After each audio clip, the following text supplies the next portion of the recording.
Coming up on Locked On Dodgers, the Dodgers win the series in San Francisco. Clayton Kershaw had a good game, and we'll compare it to how that was to Dustin May's game the night before.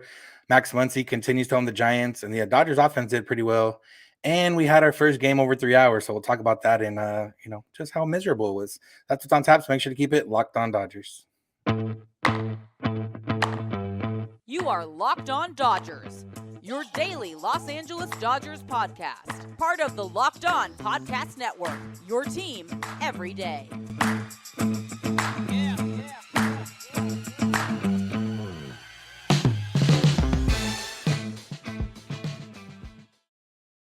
Yo, Dodger fans. Welcome to Locked On Dodgers. We are part of the Locked On Podcast Network, the #1 local sports daily podcast network. Locked On, your team every day.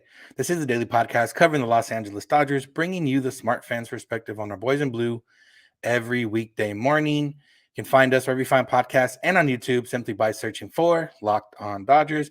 And if you never want to miss a day, because we're not going to, make sure to subscribe. And if you do subscribe, make sure you try to listen every day and become part of our new group of the everydayers, the people that listen every single day or close to every single day. We're going to shout some out in a little bit, but just want to make sure that, get on board, be part of the everydayers. This is your first time listening, watching. It's not a young co-host I have today. That's Jeff Snider, who's my usual co-host. He just doesn't have a beard anymore. I'm Vince Samperio, and we're both lifelong Dodger fans that currently cover the team. We've been all over Dodger Stadium. We've been in the press box, been in the locker room. We've, done a lot of things regarding the Dodgers, and this podcast here is one of them where we talk about them for about 30 minutes every Monday through Friday. So Dodgers win the series. We'll be talking about that today. But yeah, Jeff, how's it going? Oh, pretty good, except the no beard. Yeah. Right. One of the good things about having a fat face is I don't really get wrinkles in my old age. But the bad thing is I've got this fat face and, but had to shave and that's all right. There's, people aren't here for my looks anyway. And maybe I look a little younger just because that beard has a lot of gray in it. And so I was definitely advertising my age, but yeah, with the hat on and headphones on, you can hardly even see very much of the gray hair and no gray beard. So yeah, I'm 32, just like you, Vince.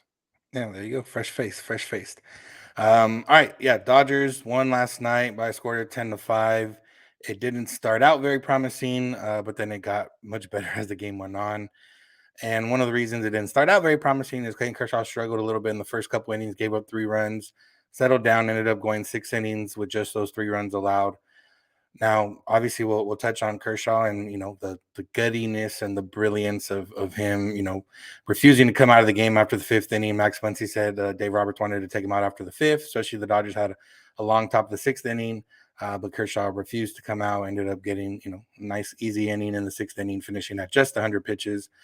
But also, after we talk about that part, also, it was very similar to Dustin May's night, although it was, very different in the sense that the Dodgers didn't win this game, even though Dustin May was pitched deservingly.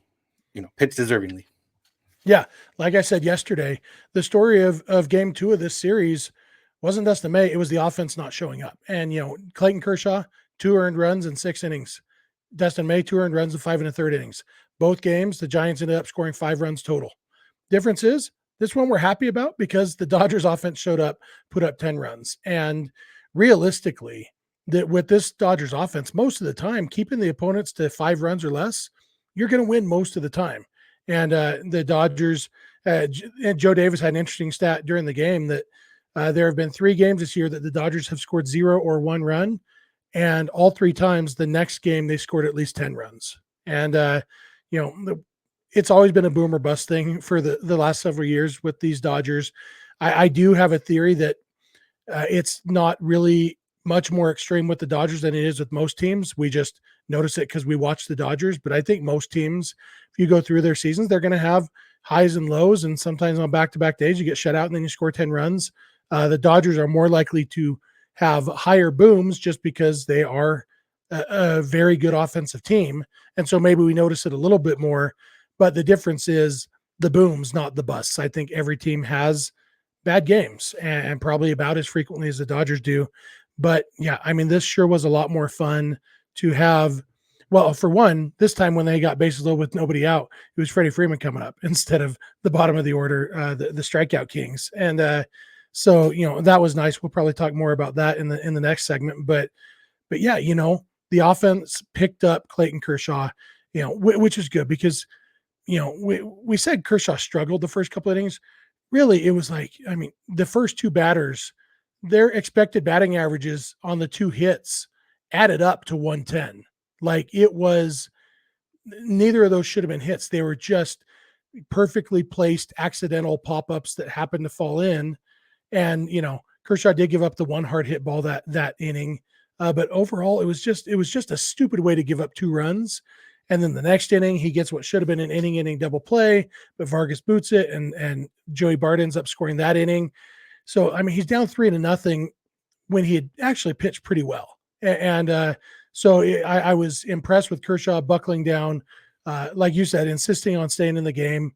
Kershaw has earned that right, and Kershaw knew with Dustin May coming out in this early in the 6th inning, the previous game, the bullpen being kind of a question mark so far this season, the Dodgers needed 6 innings out of Kershaw. Even though they were up 8-3 by that point, they needed those 6 innings from Kershaw.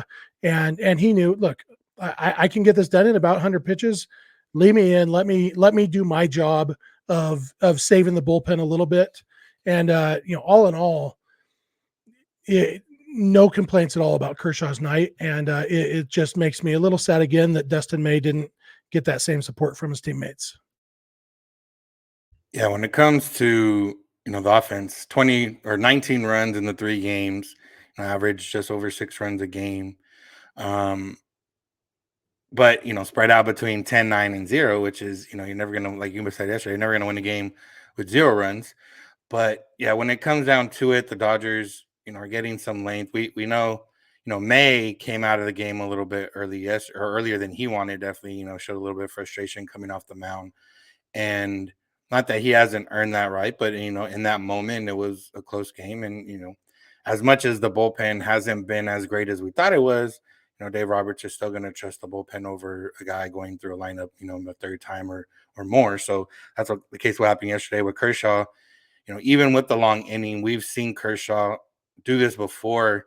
Early this, I think it's first start of the season when the Dodgers had a long offensive inning, and you see him in the dugout kind of trying to stay loose and moving around and getting ready to go. And that's something that he maybe in older age he might just need to do that in general, just move around more anyways. But knowing that it's long inning, kind of moving around and staying warm, especially in a place like San Francisco where it's not usually warm over there. So yeah, it was, good to see from Kershaw, good to see from May, not only, the fight of wanting to stay in, but, continuing to pitch well.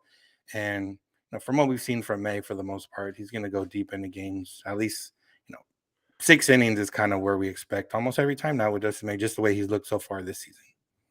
Yeah. And I just want to throw in Julio is also very good. That's just a nod to the people who show up in the YouTube comment section pretty frequently. Anytime we talk about any pitcher, asking why we're disrespecting Julio. I love Julio, just so you know. He's a really good pitcher, but he didn't pitch in this game. That's why we didn't talk much about him. I do want to shout out a couple of our listeners who reached out about being everydayers.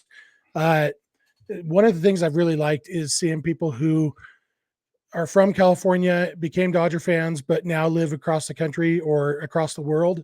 It's kind of the situation I'm in. Troy Sato from here in Utah reached out to me, told me he's an everydayer.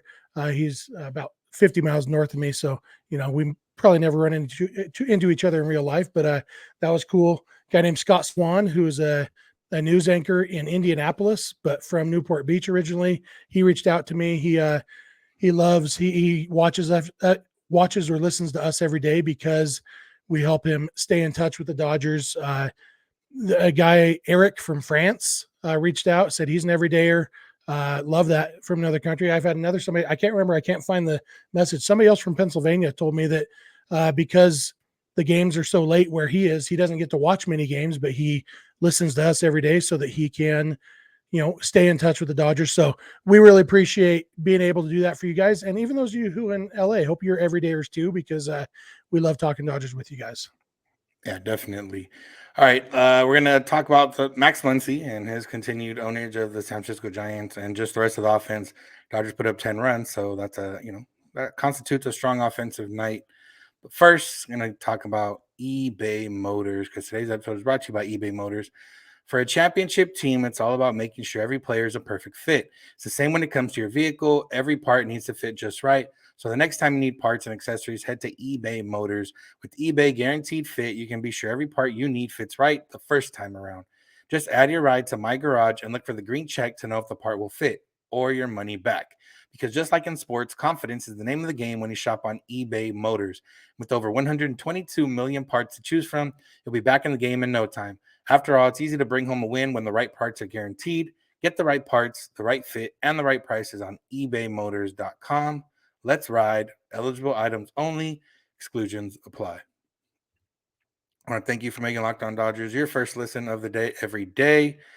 And like we've been talking about, become a part of the everydayers. If you're not listening every Monday through Friday, try to add at least 1-2 episodes to your week and, see how much more you know about the Dodgers and how much more you're interested in the Dodgers and can submit topics and ideas to us as well. So that's that. Let's talk about the offense. Max Muncy, 2 more homers, 4 more RBI against the Giants. Max Muncy had 4 home runs and 11 RBI in this series against the Giants. And he didn't even play the full game. He had an at-bat, but he didn't play in one of those games. And, we'll talk about him. But then also, Freddie Freeman had the big at-bat. Gino Martinez had another second triple of the road trip, and added a double, leads the National League in extra base hits. But let's start off with Max Muncy. Yeah, it was another great game from Muncy. I don't think it's just the Giants. I don't think it's just I almost called it by its old name. I don't even remember what it's called now. Oracle Park. Anyway, yeah. I don't think it's just that stadium. I think Muncy just figured something out mechanically. Hopefully he can keep this going when they come back home and, hitting the ball hard. And sometimes they're going to go over the fence. Sometimes they're not. I doubt we're going to see, regular 2 homer games from Muncy. I think we'll see a few more this year, but I think it's more likely, but this is the Max Muncy who we could count on for 35 home runs every year. And whatever it is mechanically that he did, we know he went back to the step back a little bit. We talked about that the other day, but he just feels comfortable. And that's the kind of been the focus of his interviews, his post-game interviews with Kirsten Watson both days this week, was that he feels like he's putting himself in a good position to hit the ball. And that's all you can really ask for as a hitter.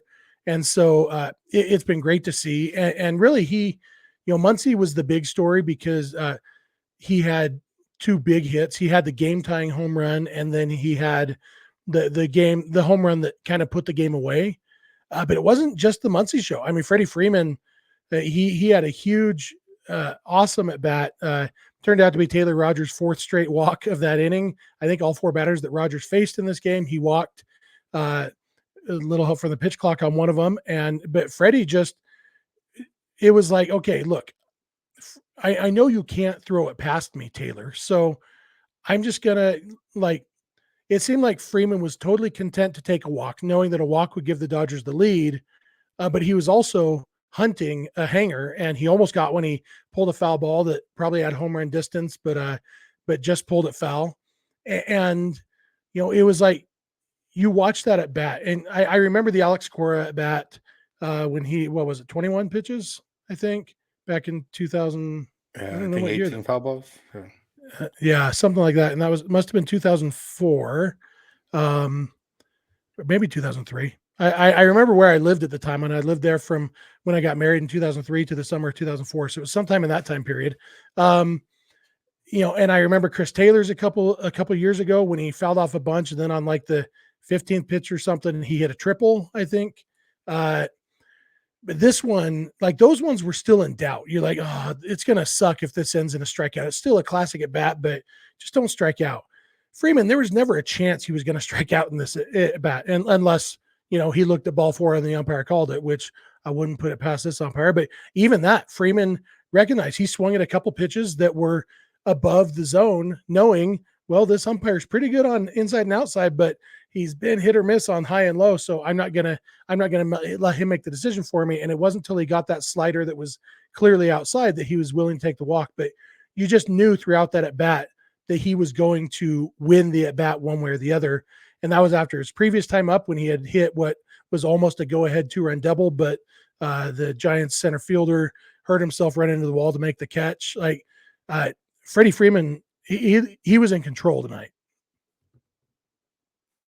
And it's very rare that he doesn't look in control, but definitely that at bat, he was essentially teasing Rogers. We saw that he couldn't throw the slider for a strike. His fastball is not going to, like I said, blow by you. So he was just throw the slider, throw the slider, throw the slider, and he didn't throw for a while. He threw one that Freddie hit over the wall, but foul ball. And then he finally, got the walk in, and that was big. That was huge. A little bit of redemption on his end after getting robbed earlier in the game. And then, JD Martinez, a triple, which he now has 2 triples, double his total from last year, a double late in the game. He's starting to look better. Just need to get some guys on base for when he does do that kind of stuff. And then James Outman had a nice RBI single, had a nice hit off a lefty later on in the game. So, for putting up 10 runs, offense clicked. Obviously, Rogers helped, but it's also a matter of the Dodgers, making him work. And whether it's they know he can't throw a certain pitch for a strike, or whether, you learn something early on, or, the fact that they've seen this guy before. 4 straight walks, regardless of how bad the pitcher is, isn't easy. It's not like Rogers was missing completely all over the place. They were making him work for it, and it didn't quite work out on his end. And they went through a lot of pitchers. I didn't even know Ross Stripling was a reliever for the Giants now, or at least he was last night. So yeah, Trace Thompson came in late, hit a home run off a right-handed pitcher. So it was, still not quite what we're looking for out of him, but it worked out. So these nights are fun. And, when the Dodgers do have bases loaded, nobody out, for the most part, they're going to score at least 1 run. We're always going to remember the times they don't score a run, or they do only get 1 run because of a double play or something. But for the most part, when you're getting bases loaded, nobody out, that's a good sign for the offense. Like we've talked about before, it's just a matter of, getting the right people up or having a strong at bat. Yeah, and this time they got 5 runs because Freddie worked a great walk, and then Smith hit a sac fly. Sac fly there is huge with basically nobody out because and he hit it deep enough that the guy on second got to third too, and so you still have a runner on third, so you could get another sac fly at that point. And so they didn't need a sac fly because Muncy hit the next sac fly over the wall, and instead of a sac fly, they gave him credit for a 3-run homer. But it was a very well executed inning. And yeah, the Dodgers, even like you said, we remember the failures, but they've actually been pretty good with bases loaded, especially bases loaded, nobody out. And so we'll take that. JD Martinez almost had another triple late in the game. That double that he hit, I don't know if you noticed, it almost bounced away from Mike Yastrzemski. It took a funky hop off the wall. And I thought JD was going to get another triple and tie James Outman for the major league lead in triples. Might be the only time you would ever think about having JD Martinez and James Outman on a leaderboard together for something that had to do with speed. It reminded me of Evan Gattis. I don't know if you remember this weird quirk of Evan Gattis. This is twice this week we've talked about Evan Gattis. This one is not about him being a cheating cheater and admitting it to the world that he was a cheating cheater in 2017. But in 2015, Evan Gattis hit 11 triples. Did you know that? I did not. Evan Gattis, for his career, a 6-year career, had 12 triples. 11 of them came in 2015. So I'm hoping for that kind of year from JD Martinez, where he just randomly hits, 13 triples. And we look at his career and like, well, how did he do that? He now has 2 triples, which means he now has as many triples as he has times getting thrown out at third base to end an inning this year. So, it all evens out eventually, I guess. Yeah, also the Dodgers I'm glad they're coming back to Dodger Stadium because they hit quite a few baseballs on this road trip that would have been home runs at Dodger Stadium. But the fact that they were in Arizona and San Francisco, those balls ended up hitting off the wall, or in some cases were outs. So, hopefully Dodger Stadium will not be holding in the baseballs as much as these other stadiums were. For sure. All right, last part. This was the first game that has gone over 3 hours for the Dodgers this year. We'll talk about that. We'll talk about pitch timer, pitch clock, pitch violations, all that kind of stuff. Just see how it feels and talk about how it was to watch a game like normal times, I guess. So that's what's on tap. So make sure to keep it locked on Dodgers. All right. If you're someone like me, you are someone that likes free trials, and free trials often come with 7-day, 14-day, 30 days, whatever the case is.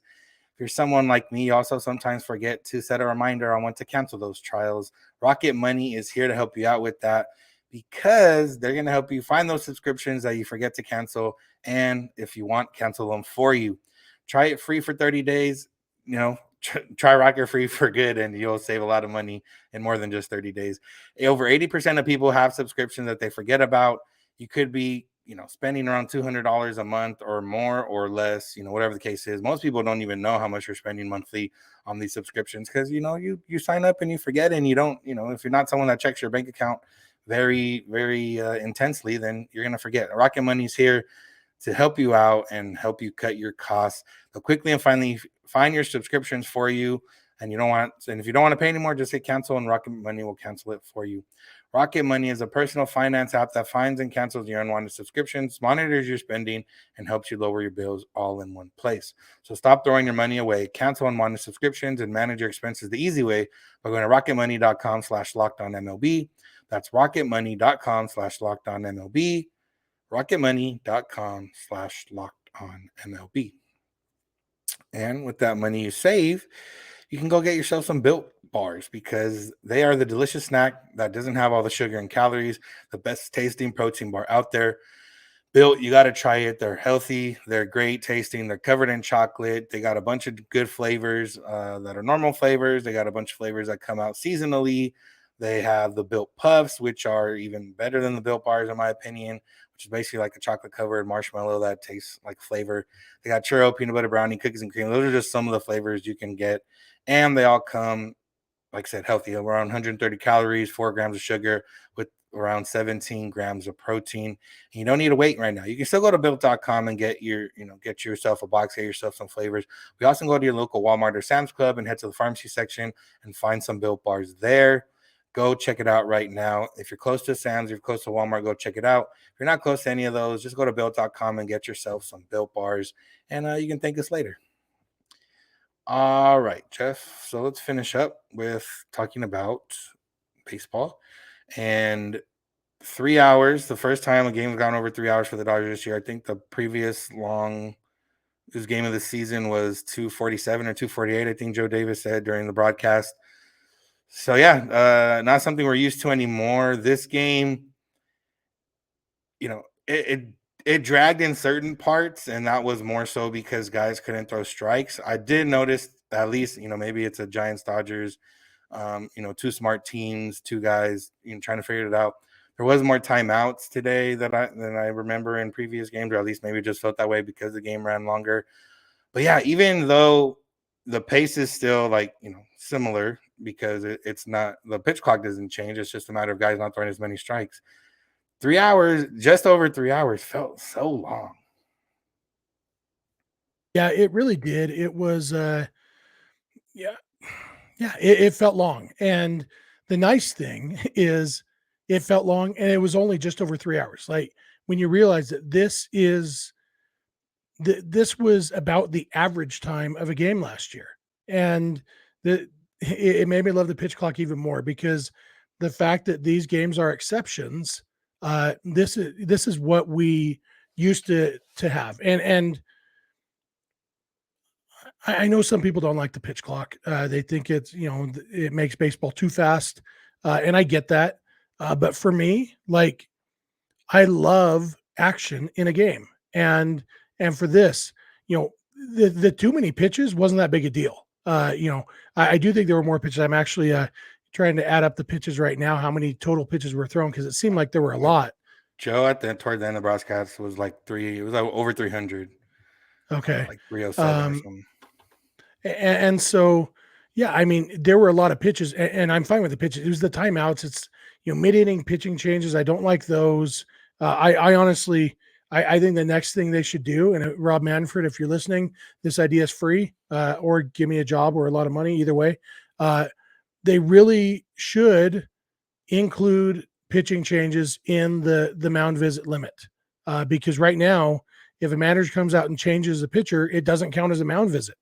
And if they would change that, and I'd say get rid of the 3-batter minimum and just say change pitchers whenever you want, but it counts as a mound visit. And so, and you only get 4 of those a game, say 4. I think right now it's 5, cut it down to 4. And so you get 4 mound visits. And if you want to use 2 of them in 1 inning to bring in some dude just to face 1 hitter, that's your prerogative. You can't use them because I think that would do more, because the 3 batter minimum, what we've learned is it doesn't cut down at all on mid-inning pitching changes, because in fact, it might even increase them, because you bring in 1 dude to get the last out of 1 inning, and then he gets the first 2 outs of the next inning. And sometimes managers will get into this routine where it's like, okay, these last 4 innings of the game, I'm going to make a mid-inning pitching change every game, or every inning, I mean. And, it drives me crazy. Those things, the dead time is the lack of dead time is what I've loved about the pitch clock, that he has sped things up. And so this game, I think there was more dead time than we're used to. There was also just more pitches, so there was more baseball. I don't mind that. I could go for a 3-hour game if it was more action. And the fact that we did get 307 pitches or whatever in a game in just over 3 hours, like this game last year would have lasted 3 hours and 40 minutes. And so even though it was our first 3-hour game of the season, it still says, man, thank goodness for the pitch clock. Yeah, I will admit it's different in person, just for the sense of like, when you're at a game, you can, talk to whoever you're with or whatever, and that kind of stuff. And you look away, you do miss stuff more often. So, if you're someone that doesn't like the pitch clock when you're at a game, that makes a little more sense to me. If you're someone that doesn't like it when you're watching on TV, that doesn't make as much sense to me. The other part that we've seen, and we haven't seen this from Dodgers, and I doubt we'll see it from the Dodgers, but who knows? Some teams have started expanding the beer concessions into the 8th inning. Usually they end after the 7th inning. Some teams, I think the Brewers and Diamondbacks are 2 of the teams that have gone into the 8th inning. Now, some people are exaggerating a little bit. If game times in general are down by 30 minutes, that doesn't mean there's 30 minutes less of beer selling, because that's not the way it works out that way, because you still get 7 innings of that. And like we mentioned before, once you get into like 6th, 7th inning, there are more pitching changes. The game is a little bit different. It does slow down slightly in some cases. But whatever the case is, yeah, but it's still a good thing. I don't mind it. And, it's been fun. And the Dodgers benefited from it. I don't know if they've benefited from it other than, they've stolen a couple of, balls or strikes here and there. But this one really benefited them because Chris Taylor had a full count. And as we know, Chris Taylor's been striking out a lot. But he walked because Rogers didn't throw a pitch in time. And, the pitch timer, that's a free ball. And Chris Taylor walked. And that ends up leading to a big inning. They might have still had a good inning, but it might not have been 5 runs without the pitch clock. So shout out pitch clock last night. Yeah, it was 373 pitches. So I think the average game most years is right around 295 to 300 pitches overall. This is 373. So we're looking at, a full 25% longer than average, or 25% more pitches than average. And the game was just barely over 3 hours. And so, yeah, I do get that it's a different experience when you're at the ballpark. I think this is definitely, at least in part, a rule for the TV audience. But I also think, at the game, like, I think people exaggerate that. I've seen people say, I got up to go to the bathroom and I missed 3 innings. Well, if you take that long to go to the bathroom, you were probably going to miss 2.5 innings anyway. It's not like it's cut the game in half. If it's cut 25 minutes off, the average game used to be 190 minutes. Now it's 165 minutes. Well, what's that? 25 divided by 190. It's cut 13% of the game time off. And so if you miss 3 innings going to the bathroom, what's 87% of 3 innings, Vince? Let's see. 3 times 0.87. You would have missed 2.61 innings with that bathroom break. So maybe pee faster. Like, I think that's the main takeaway here is pee faster, whine less. Hashtag pee faster, whine less. Let's get that one going. Dodger, all you everydayers. Hashtag pee faster, whine less. And yeah, hopefully we can get a lot more games that move along quickly. Even the fact that we got 14 or 15 runs, 373 pitches in just over 3 hours. I love this pitch clock. Yeah, I do think that stadiums are going to have to find ways to help with concessions in that end, whether it's more concessions or more of the roaming vendors or whatever the case is, because regardless of what it is in a fast game, that a game that, if you went to the Marlins game that one when the Alcantara pitched and it was an hour 58 or whatever it was, and look at a Marlins game, the lines are long, but let's just say it was a Marlins game at Dodger Stadium, and the lines are long, you would miss, 4 or 5 innings, and that's you still would have missed, 3, 4 to 4.5 innings, whatever, but it does feel different. I do think stadiums are going to try to combat that in some way, maybe give some incentive to coming early. I know LAFC, they when they want fans to be there early, they offer like a discount on food and drinks before the game starts. I don't think the Dodgers will be participating in a lot of these because the Dodgers don't want people drinking more, just based on what's happened in the past when there's been alcohol discounts and things of that nature. But I do think some stadiums will try to find little alternatives here and there to try to encourage people to either get there early or to make lines go a little bit faster. Because even if you tell someone, hey, you're only going to miss 2.5 innings instead of 3 innings, it doesn't matter to them because in their mind they're going to be missing more than you'd have to change everyone's mind rather than just make a little adjustment. For sure. And yeah, I think, open the gates earlier. Like I think the Dodgers, I think they have gone to, at least for some games, 2 hours before game time. I think it was usually an hour and a half. I know it was always 2.5 hours before game time for season ticket holders, but I think it was an hour and a half for regular Joes. And I know they've gone to 2 hours for at least some games. I think that's good. Go to 2.5 hours and let season ticket holders in 3 hours early or something, and then, I think what you said about more roaming vendors, if you had people coming around all the time, hey, you want a hot dog? Don't go stand in line. There's a dude with hot dogs. And you want a beer? There's a guy with the beers. And you want a churro? There's that guy saying churro. I can't roll my R's, but that dude can. And, make it so you don't ever have to leave your seat. There's things teams can do. I was surprised to hear about the teams extending the beer sales into the 8th inning because I always just assumed it was like a law. And that was why everybody cut it off, because the fact that they all do it at the same time, I just assumed there was a law involved, but apparently there wasn't. It was just kind of a custom. And so, we'll see if that's obviously a little bit scary, but hopefully people who are going to games, who are planning on drinking enough that they shouldn't be driving, hopefully they've planned ahead anyway. And, drinking an extra inning isn't going to affect them anyway, because I don't know that having that extra 10 minutes or 15 minutes to sober up really makes that much of a difference when you're driving anyway. Yeah. All right. That's going to do it for that. Unless you had anything else you want to add, Jeff. No, that's about it. Shout out to Gavin DeLujo. She's another everydayer. He tweeted at us while we were recording this. Says he's been an everydayer ever since we started posting every day.